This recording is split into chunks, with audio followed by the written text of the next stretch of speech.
Annyeong! We are One to Sarang. Your next favorite Hallyu podcast. We talk K-drama.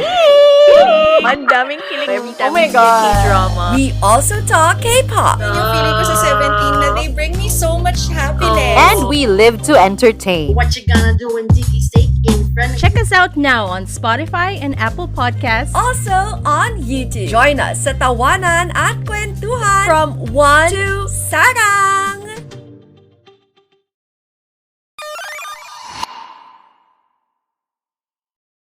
The views, takes and opinions expressed on this show are of the host's own and do not represent the views, takes and opinions of the Bunk Collective and its affiliates. Material and sources mentioned in this episode is for general and commentary purposes only. This episode might include strong language and may not be suitable for children. Listener discretion is advised. Stay safe and stay wrestle everyone. Welcome to the main event, Mark. Yon. So, welcome back to the Main Event Mark podcast. Consider this as a bonus episode of the show. So, on today's episode, pag-usapan lang natin tong presentation ng Young Bucks on the backstage footage from All in London. And yun, gusto na lang ito i-discuss for the first time para lang daw to sa continuity noong feud nila versus FTR. Ayan. So, ito. So, basically, they are talking and may monitor sila doon. Very, very serious. So, Young Bucks, as usual, very serious like that. And then, they only mentioned FTR. Parang ang dating sa akin ito, parang sila daw yung nagkukonsente kay si CM Punk. Ayan. So, Nick and Matt Jackson, they played the silent footage that's showing CM Punk approaching Jack Perry. Eto guys itong mga footage na to, sa UK ito nangyari, All in London eh. Alam nyo ba sa UK, mahigpit sila when it comes to GDPR. Sobrang higpit nila. CCTVs are counted as GDPR sa UK. I know that because nag-work ako sa isang company na napakahigpit when it comes to GDPR. Lalo na sa UK, sobrang higpit nila when it comes to GDPR. And to the fact that they are violating this and they are just ruining this shit. And Tony Khan making money because of this. I don't know why or saan pa nakakuha ng kapal ng mukha tong si Tony Khan after this. And after everything what's going on his company. And everything what happened on this. Ayun. So, for the continuity, so parang nag-uusap si CM Punk at saka si Jack Perry. And then, yes, you can see CM Punk showing Jack Perry to begin the altercation. But, inawat agad sila. So, ito. Ito yung medyo na-off ako.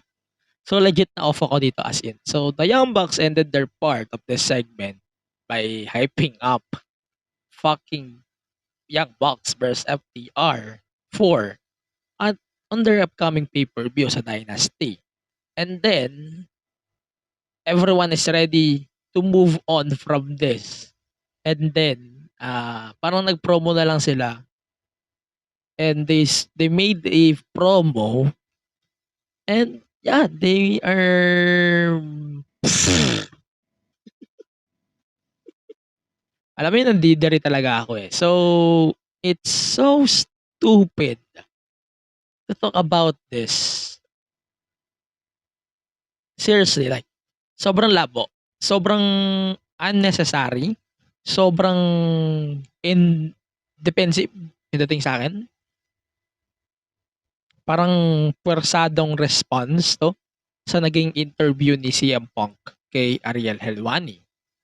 And ano bang sa tingin nyo ang magbabago if AEW does this shit a lot? Ano bang magbabago sa AEW if AEW keeps mentioning CM Punk literally on their head kulang na lang ay gawin yung CEO si CM Punk even though he is with WWE. Ako, I don't like Punk. Hindi, but I really respect Punk. On what he did. Kung ano yung nagawa niya sa pro wrestling at sa lahat na nagawa niya, nire-respeto ko yun. But I don't think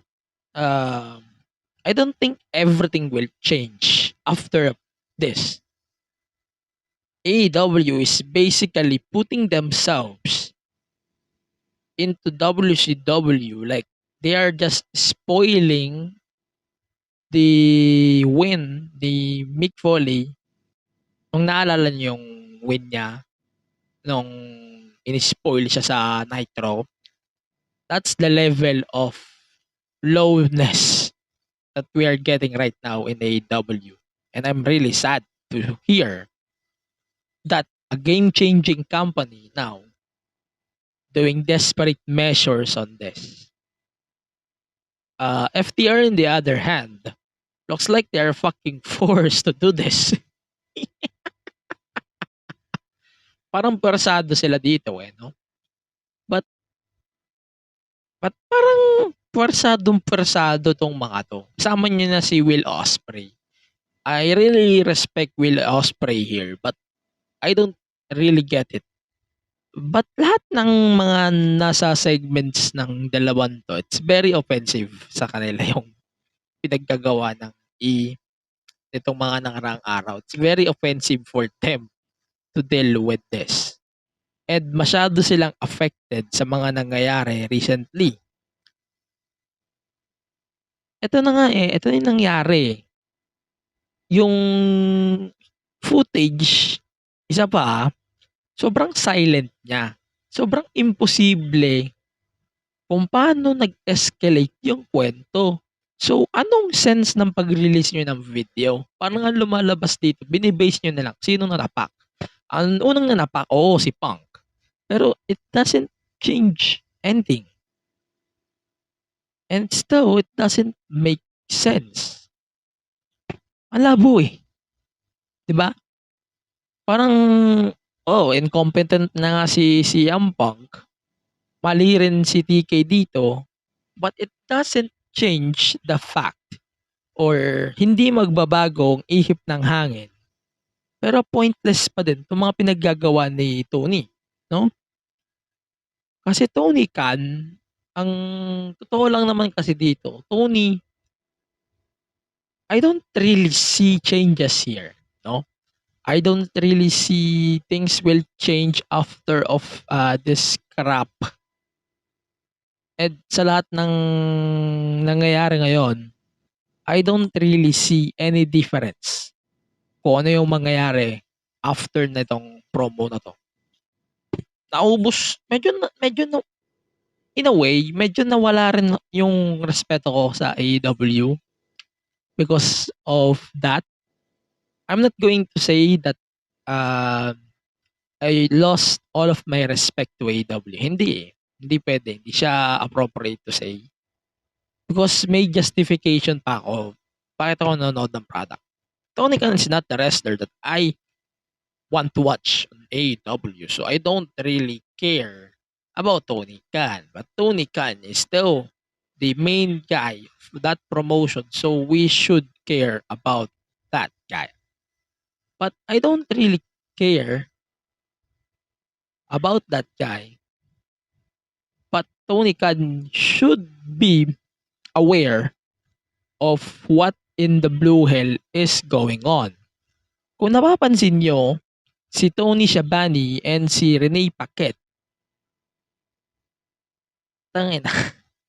they are load na yung ulo nila puche. Kasi everyone is not impressed of this. And parang ang lumalabas, they are just exposing CM Punk because ang assurance nila para ma-expose lang si Punk kasi sinungaling siya. Ang pangit, di ba? Ang labo na nga, ang pangit pa. Sobrang pointless. Parang they are just proving themselves that they are idiots. No? it's it's a very bad idea to begin with because Tony Khan, in the beginning pa lang, sobrang labo na. Sobrang pointless ito. They are trying to prove themselves that they are correct. And they are not, they're trying to be stupid here. Just to be clear. Hindi ako konsentidor ni CM Punk, you know? Mali talaga si CM Punk doon. Yes, siya yung aggressor. And gago naman talaga si CM Punk. Yes.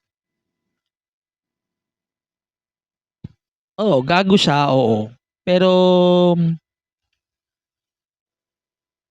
parang hindi rin kasi, eto, totoo lang aggressor siya dito, oo. Pero, yung footage kasi na nakikita nyo, it doesn't say, totoo naman yung mga pinagsasabi niya, but, hindi siya nagmamawatch siya, then, but, I'm not really that sure if is this effective to prove their point? Is this their answer? Bakit nga ba masyadong OA si Tony Khan about this? And what's the point?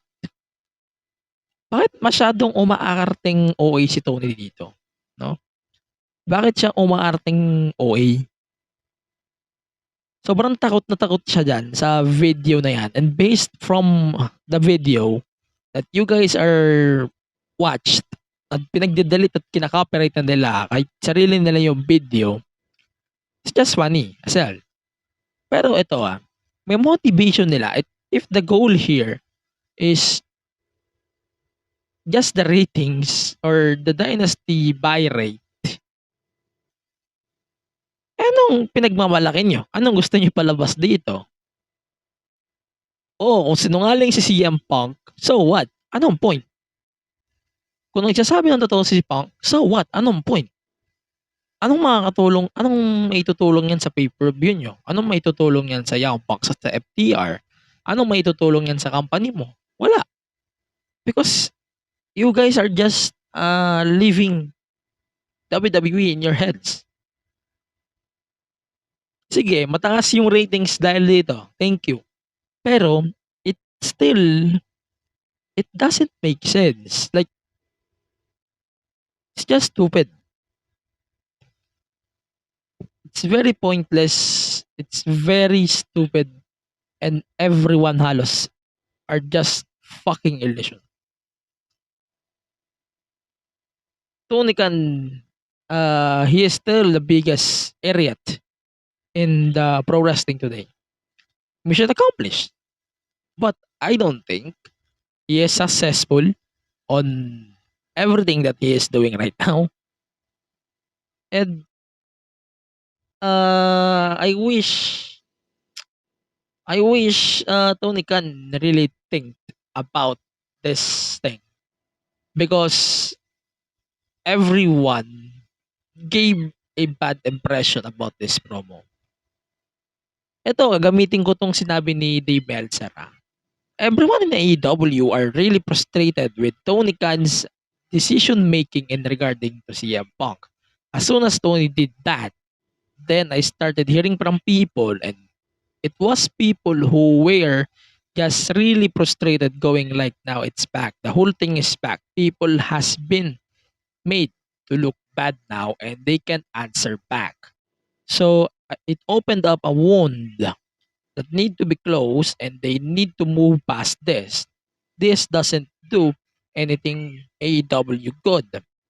If I am Punk, I'm laughing about it. Totoo.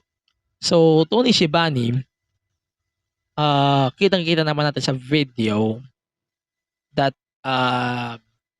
he's trying to be distant.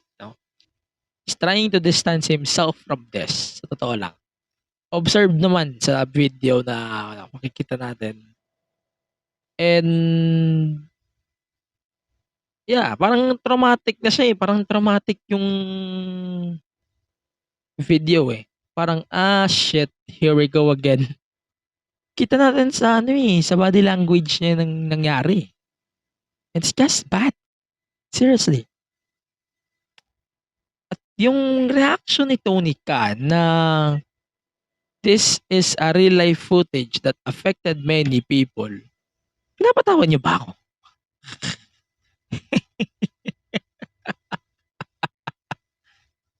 Ay nako, Tony.